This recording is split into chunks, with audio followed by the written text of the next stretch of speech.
भारतिराजाय विवेकानन्दसूरये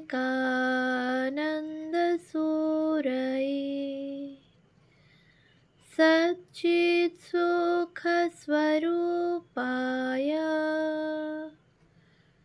स्वामिने तापहारिणे।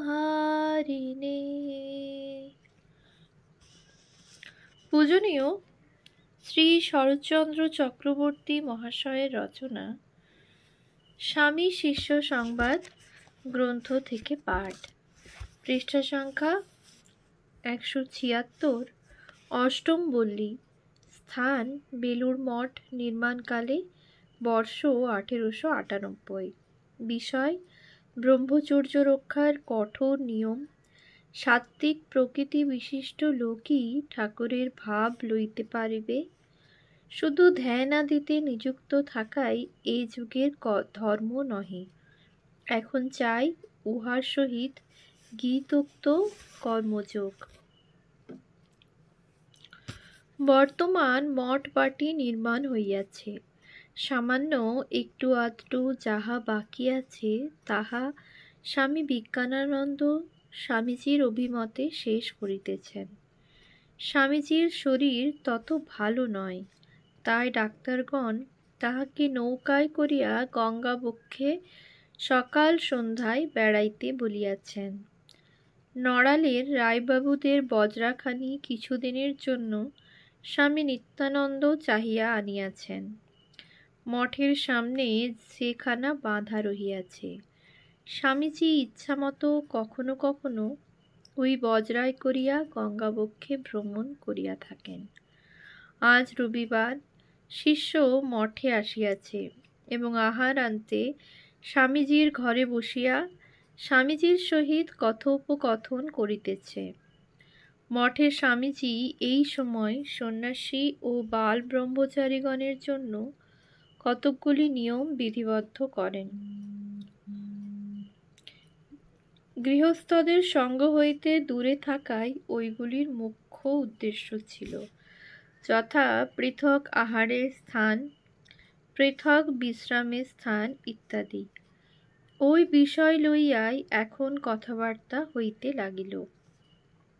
স্বামীজি: গেরস্থদের গায়ে কাপড়ে আজকাল কেমন একটা সংযমহীনতার গন্ধ পাই, তাই মঠে নিয়ম করেছি গেরস্থরা সাধুদের বিছানায় না বসে, না শোয়।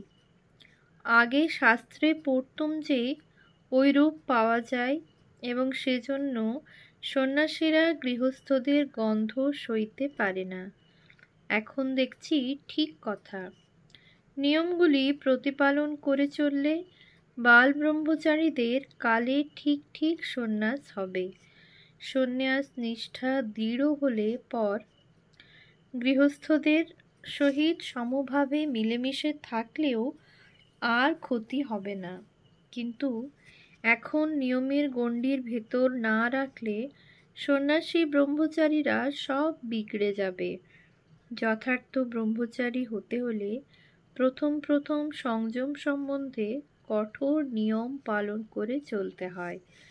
স্ত্রীলোকের নাম গন্ধ থেকে তো দূরে থাকতেই হয়, তাছাড়া স্ত্রী সঙ্গীদের সঙ্গও ত্যাগ করতেই হয়। গৃহস্থাশ্রয়ী শিষ্য স্বামীজির কথা শুনিয়া স্তম্ভিত হইয়া রহিল এবং মঠের সন্ন্যাসী ব্রহ্মচারীদিগের সহিত পূর্বের মতো সমভাবে মিশিতে পারিবে না ভাবিয়া বিমর্ষ হইয়া কহিল, কিন্তু মহাশয়, এই মঠ ও মঠস্থ যাবতীয় লোককে আমার বাড়ি ঘর স্ত্রী পুত্রের অপেক্ষা অধিক আপনার বলিয়া মনে হয়। ইহারা সকলে যেন কত কালের চেনা। মঠে আমি যেমন সর্বতোমুখী স্বাধীনতা উপভোগ করি, জগতের কোথাও আর তেমন করি না। স্বামীজি: যত শুদ্ধ সত্য লোক আছে সবারই এখানে ঐরূপ অনুভূতি হবে। যার হয় না সে জানবি এখানকার লোক নয়। কত লোক হুজুগে মেতে এসে আবার যে পালিয়ে যায়, উহাই তার কারণ।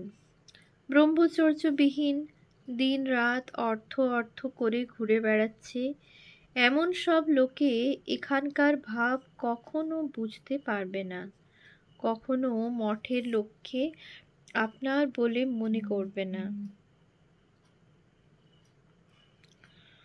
এখানকার সন্ন্যাসীরা সেকেলে ছাই মাখা, মাথায় জটা, চিমটে হাতে ঔষধ দেওয়া সন্ন্যাসীদের মতো নয়, তাই লোকে দেখে শুনে কিছুই বুঝতে পারে না। আমাদের ঠাকুরের চাল চলন ভাব সকলই নতুন ধরনের ছিল, তাই আমরাও সব নতুন রকমের। কখনো সেজেগুজে বক্তৃতা দিই, আবার কখনো হর হর বোম বোম বলে ছাই মেখে পাহাড় জঙ্গলে ঘোর তপস্যায় মন দিই। শুধু সেকেলে পাঁজি পুঁথির দোহাই দিলে এখন আর কি চলে রে? এই পাশ্চাত্য সভ্যতার উদ্বেল প্রবাহ তরতর করে এখন দেশ জুড়ে বয়ে যাচ্ছে, তার উপযোগিতা একটুও প্রত্যক্ষ না করে কেবল পাহাড়ে বসে ধ্যানস্থ থাকলে এখন আর কি চলে? এখন চাই গীতায় ভগবান যা বলেছেন, প্রবল কর্মযোগ, হৃদয়ে অসীম সাহস, অমিত বল পোষণ করা। তবে তো দেশের লোকগুলো সব জেগে উঠবে, নতুবা তুমি যে তিমিরে তারাও সেই তিমিরে। বেলা প্রায় অবসান। স্বামীজি গঙ্গাবক্ষে ভ্রমণ উপযোগী সাজ করিয়া নিচে নামিলেন এবং মঠের জমিতে যাইয়া পূর্ব দিকে এখন যেখানে পোস্তা গাঁথা হইয়াছে সেখানে পদচারণা করিয়া কিছুক্ষণ বেড়াইতে লাগিলেন। পরে বজ্রাখানি ঘাটে আনা হইলে স্বামী নির্ভয়ানন্দ, স্বামী নিত্যানন্দ ও শিষ্যকে সঙ্গে লইয়া নৌকায় উঠিলেন। নৌকায় উঠিয়া স্বামীজি ছাতে বসিলে শিষ্য তাহার পাদমূলে উপবেশন করিল। গঙ্গার ক্ষুদ্র ক্ষুদ্র তরঙ্গগুলি নৌকার তলদেশে প্রতিহত হইয়া কলকল শব্দ করিতেছে, মৃদুল মলয়ানীল প্রবাহিত হইতেছে। আকাশের পশ্চিম দিক এখনো সন্ধ্যার রক্তিম রাগে রঞ্জিত হয় নাই। ভগবান মরীচি মালি অস্ত যাইতে এখনো অর্ধ ঘণ্টা বাকি। নৌকা উত্তর দিকে চলিয়াছে। স্বামীজির মুখে প্রফুল্লতা, নয়নে কোমলতা, কথায় উদাসীনতা এবং প্রতি হাবভাবে জিতেন্দ্রিয়তা অভিব্যক্ত হইতেছে। সে এক ভাবপূর্ণ রূপ, যে না দেখিয়াছে তাহাকে বোঝানো অসম্ভব। এইবার দক্ষিণেশ্বর ছাড়াইয়া নৌকা অনুকূল বায়ুবশে আরও উত্তরে অগ্রসর হইতেছে। দক্ষিণেশ্বর কালীবাড়ি দেখিয়া শিষ্য ও অপর সন্ন্যাসীদ্বয় প্রণাম করিল। স্বামীজি কিন্তু কি এক গভীর ভাবে আত্মহারা হইয়া এলোথেলো ভাবে বসিয়া রহিলেন। শিষ্য ও সন্ন্যাসীরা পরস্পরে দক্ষিণেশ্বরের কত কথা বলিতে লাগিল। সে সকল কথা যেন স্বামীজির কর্ণে প্রবিষ্টই হইল না। দেখিতে দেখিতে নৌকা পেনেটির দিকে অগ্রসর হইল। পেনেটিতে গোবিন্দকুমার চৌধুরীর বাগানবাটির ঘাটে নৌকা কিছুক্ষণের জন্য বাঁধা হইল। এই বাগানখানি ইতঃপূর্বে একবার মঠের জন্য ভাড়া করিবার প্রস্তাব হইয়াছিল। স্বামীজি অবতরণ করিয়া বাগান ও বাটি বিশেষরূপে পর্যবেক্ষণ করিয়া বলিলেন, বাগানটি বেশ, কিন্তু কলকাতা থেকে অনেক দূরে। ঠাকুরের শিষ্যদের যেতে আসতে কষ্ট হতো। এখানে মঠ যে হয়নি তা ভালোই হয়েছে।